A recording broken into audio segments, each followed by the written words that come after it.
Chen adalah seorang pemuda yang hidup di Hawaii. Nah, tidak seperti pemuda yang normal lainnya, Chen tidak punya tangan kanan sejak lahir.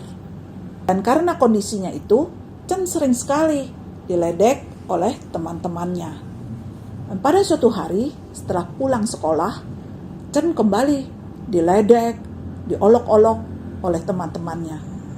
Dan saat itu ada seorang pria tua yang kemudian menolong Chen. Dan setelah teman-temannya itu pergi, orang tua ini menawarkan Chen, apakah Chen mau diajarkan ilmu bela diri? Oh, ternyata orang tua ini adalah seorang guru ilmu bela diri. Oh, mau.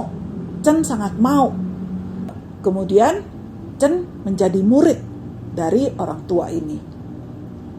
Dan Chen diajarkan satu jurus kuncian. Jurus ini sulit sekali, tetapi Chen terus belajar dengan tekun, terus belajar.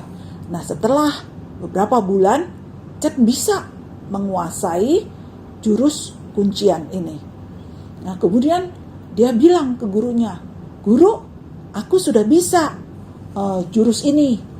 Guru bisa ajarkan ke saya jurus yang lain."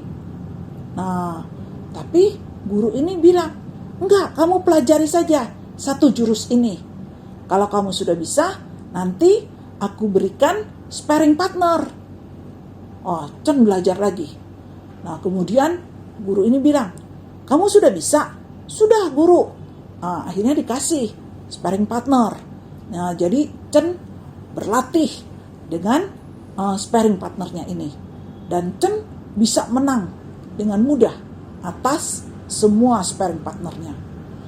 Kemudian setelah beberapa lama, gurunya ini bilang lagi, "Chen, karena kamu sudah bisa jurus ini, saya akan daftarkan kamu ke satu pertandingan internasional." Nah, Chen berpikir dia pasti akan diajarkan jurus yang lain karena mau masuk ke pertandingan internasional. Tapi ternyata sampai waktunya pertandingan internasional, Chen tidak diajarkan jurus yang lain. Dia bilang, "Guru, apakah saya harus masuk ke pertandingan itu hanya dengan satu jurus ini?" "Iya, kamu latih lebih cepat, lebih kuat." Chen ikutin, dia latih dengan lebih cepat, lebih kuat. Nah, sampai dia masuk ke pertandingan internasional itu. Dan dia dengan mudah bisa mengalahkan lawan-lawannya. Kemudian dia masuk ke semifinal. Nah, ketika di semifinal, Chen bilang lagi, "Guru, ajarkan saya jurus yang lain. Karena lawan-lawan saya sudah melihat jurus yang saya pakai ini." "Oh tidak, tetap kamu latih jurus ini lebih cepat, lebih kuat." Wah, Chen kemudian lebih cepat, lebih kuat. Dan ketika masuk semifinal, Chen pakai satu jurus ini lagi. Dan dia bisa mengalahkan lawannya. Dia masuk final.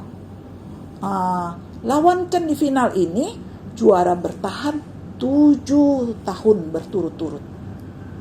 Dia bilang, "Guru, ajarkan saya jurus yang lain. Lawan saya ini juara 7 tahun berturut-turut. Dan dia sudah melihat jurus saya. Dia pasti udah tahu jurus saya ini. Ajarkan saya jurus yang lain." Tapi guru Chen bilang, "Oh tidak, kamu tetap masuk ke final dengan jurus ini. Lakukan lebih cepat, lebih kuat, lebih cepat, lebih kuat." Wah, Chen terus latih terus. Dan ketika masuk ke final, dia pakai jurus ini lagi. Lebih cepat, lebih kuat. Dan Chen jadi juara. Bisa mengalahkan lawannya. Chen sangat bersuka cita. Semua orang-orang juga bersorak-sorak kegirangan untuk Chen. Dan ketika semua orang sudah pulang, Chen mendatangi gurunya. Dia bilang, "Guru, saya heran. Kenapa dengan satu jurus ini semua lawan-lawan saya bisa kalah. Saya bisa jadi juara. Gurunya ini bilang, kamu bisa jadi juara karena dua hal. Pertama, karena jurus kuncian yang kamu kuasai itu adalah jurus kuncian yang paling sulit untuk diantisipasi. Apalagi kalau kamu pakai dengan kecepatan dan kekuatan yang luar biasa. Kedua, jurus ini bisa diantisipasi dengan memegang tangan kanan lawannya. Nah, sementara kamu tidak punya tangan kanan. Jadi lawan-lawanmu tidak bisa mengantisipasi. Nah, adik-adik, ternyata kelemahan Chen tidak punya tangan kanan menjadi kelebihan dia, sehingga dia sangat sulit untuk dikalahkan. Begitu juga di dalam hidup kita. Mungkin kita punya banyak kelemahan-kelemahan, banyak kekurangan-kekurangan, seperti kita tidak punya tangan kanan. Dan banyak masalah, sakit penyakit yang seolah-olah menjadi lawan yang ingin mengalahkan kita. Tapi saat ini Tuhan juga mengajarkan kita satu jurus.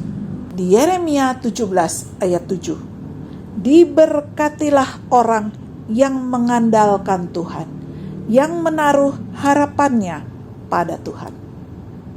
Nah, adik-adik, menurut Kamus Besar Bahasa Indonesia, mengandalkan berasal dari kata dasar andal, yang artinya menaruh kepercayaan kepada. Nah, jadi kalau kita mengandalkan Tuhan, berarti kita menaruh kepercayaan kepada Tuhan.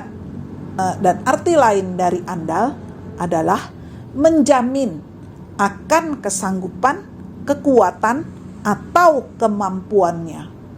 Jadi kalau kita mengandalkan Tuhan, berarti kita menjamin akan kesanggupan, kekuatan, atau kemampuan Tuhan di dalam hidup kita.